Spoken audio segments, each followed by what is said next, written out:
5 of my 75-day challenge. I'm doing the 75 medium.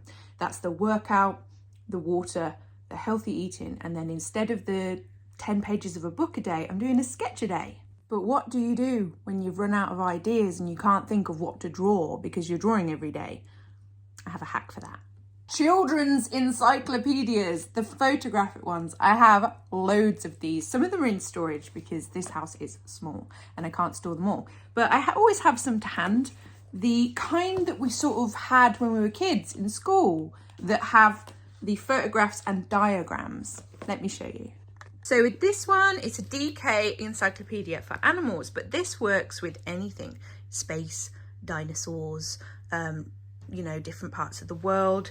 And what's interesting about these is there's always a host of photographs that are very, very detailed because, you know, they're to describe the animal.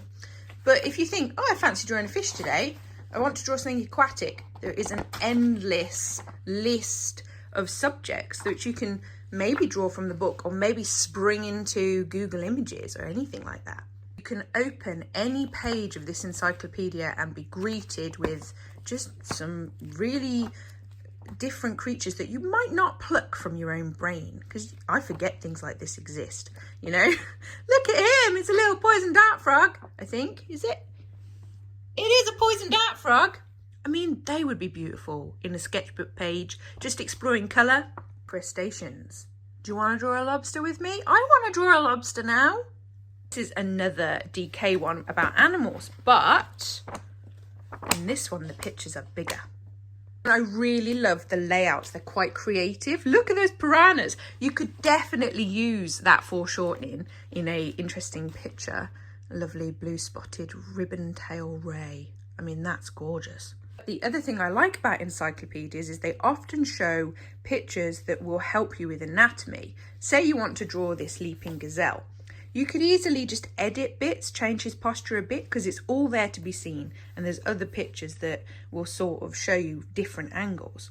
It's not just children's encyclopedias either. Obviously, I have an interest in birds, and the RSPB and Reader's Digest and places like that produce incredible encyclopedias of birds.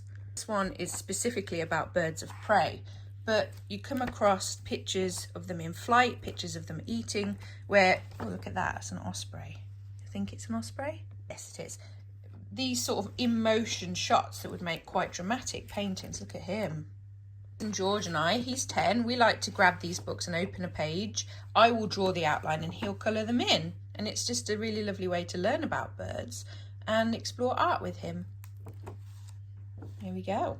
The other good thing about having these encyclopedias is they're easily thrifted or found in charity shops. You can pick them up for pennies, just sort of pre-loved. But I mean, I have loads of them.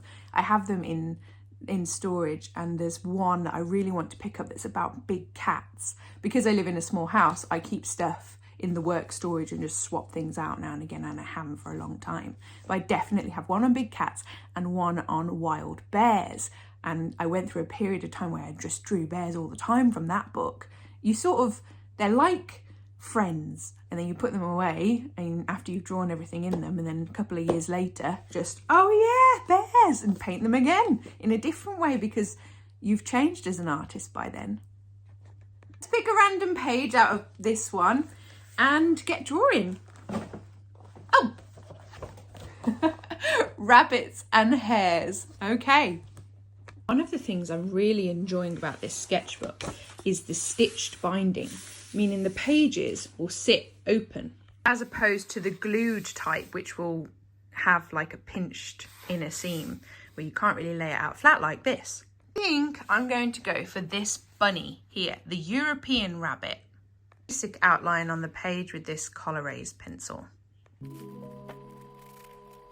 I've put her up at the top of the page, but I think I can fit somebody else down here. So I might do the cottontail having a little run behind her over in this corner.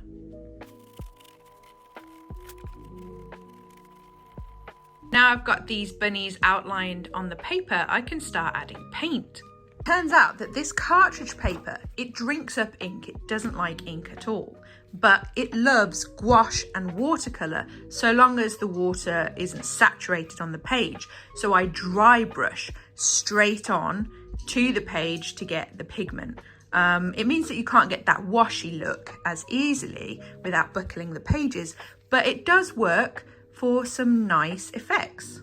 I got this 42 colours twistable watercolor palette about a year ago.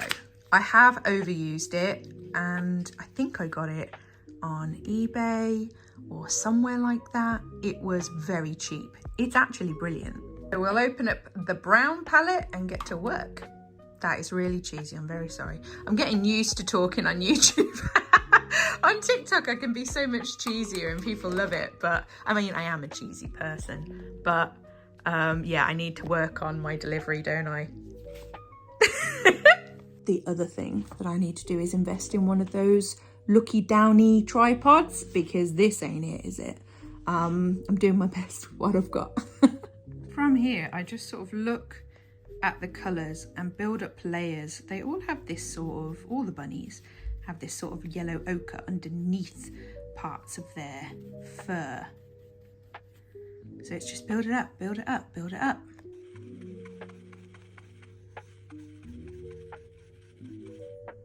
At this point in the painting process, I would normally put something on YouTube to watch whilst I'm doing it and sort of zone out. It's quite hard when you've not got anything to listen to. It is my dream to become the kind of video person that people choose to put on in the background whilst they're doing things like this.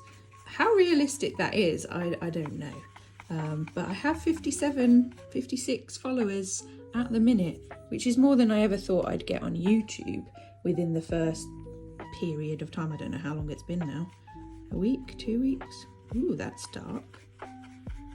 Let's blend that out. It's coming together. That black will actually be quite good for the sort of darker shades on the bunny. Bunny fur is so layered. They're so textured, aren't they? A little friend who's decided to come and sit next to me. This is Ambrose. So that's the first layer of paint ready to just dry on the bunnies. And then once this is dry, I'll go in with another layer from this palette and then a layer of gouache for details. For the second layer, taking a finer brush and just putting in little hairs almost, is how you get the texture. And then the highlight, the white, will be the very last. So like these paddle style brushes, just to brush on dry, and then you can add water to manipulate it after. Okay, there they are all fluffed up, and now I'm going to get the gouache out. I'm going to use an angled brush with this. Just going to pick out all of the white fluff. So he's got a little chin fluff around his mouth. That has not done what I wanted it to at all. It didn't really work. So I think I'm going to go in with coloured pencils and try and pick out details. I have some Prismacolors. These are old. I've had these for years. So I'm just going in with a coloured pencil to try and, I don't know, spread the white a bit. It just looks a bit stark. And there they are. I'm just going to add a highlight in their eyes and some black ink to give them a bit of life in their faces.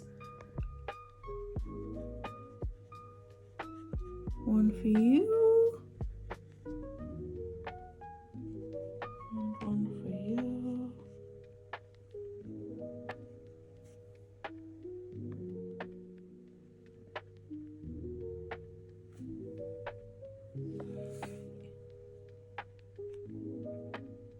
And their whiskers. I had to put their whiskers on. Can't believe I forgot those.